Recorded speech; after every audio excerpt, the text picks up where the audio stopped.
My husband doesn't support me. My family won't understand. They will laugh if I say I want to start something. Be honest with me. Have you ever clearly told them what you want? Not hinted, not complained indirectly, not said it casually between cooking and cleaning, but calmly said, I have a dream and I'm serious about it. Because sometimes you're not unsupported, you are unexpressed. Hi, I'm Nitya Rangarajan. I help moms make their first million, not just by teaching time management or business skills, but by healing money blocks through EFT, Ho'oponopono, Reiki, inner child healing, and deep mindset work.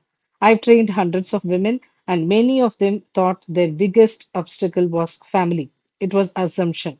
Let's break it into parts. Part 1, the assumption trap. Assumption number 1, he won't agree. But here is a deeper truth. For years, you've been prioritizing everyone else's dreams, your husband's growth, your children's goals, your family's needs. If someone suddenly asks you, what do you want? Maybe you won't even remember. That's how disconnected you have become from your own aspiration. One of my clients from Bangalore wanted to become a coach. For 3 years, she said, after kids grow up, after things settle, finally, during Sunday chai, she said, I want to study coaching seriously. Her husband replied, why didn't you tell me earlier? Let's plan it. 3 years of fear, zero actual resistance. Most fear is rehearsed in your mind, not reality. Part 2, stop deciding for him. Sometimes you are rejecting your dream on his behalf. You are deciding he will think I'm irresponsible. He'll say, what's the need? He'll think I'm wasting money. But have you given him the dignity of responding? Support doesn't begin with agreement, it begins with clarity. Instead of saying, I feel bored, say, I want to build something of my own and earn rupees 50,000 per month in 1 year.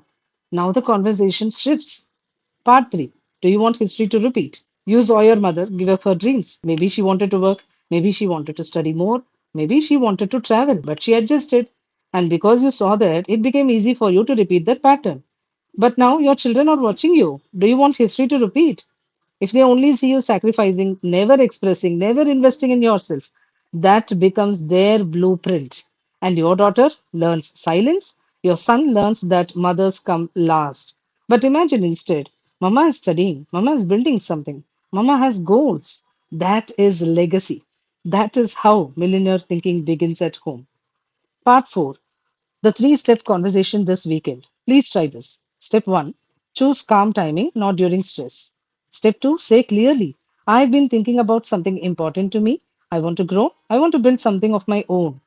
Step 3, add ownership. I realize I haven't expressed this before. Let them respond. Even a neutral response is not rejection, it is the beginning of a new dynamic.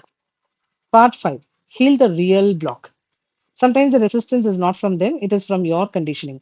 Guilt about earning, fear of being judged, fear of outgrowing people. That is why I combine money strategy with EFT, Ho'oponopono, Reiki, and inner child healing. Because if your nervous system does not feel safe growing, you will silence yourself again. You're not ignored, you are unexpressed. And maybe, just maybe, they are more ready than you think.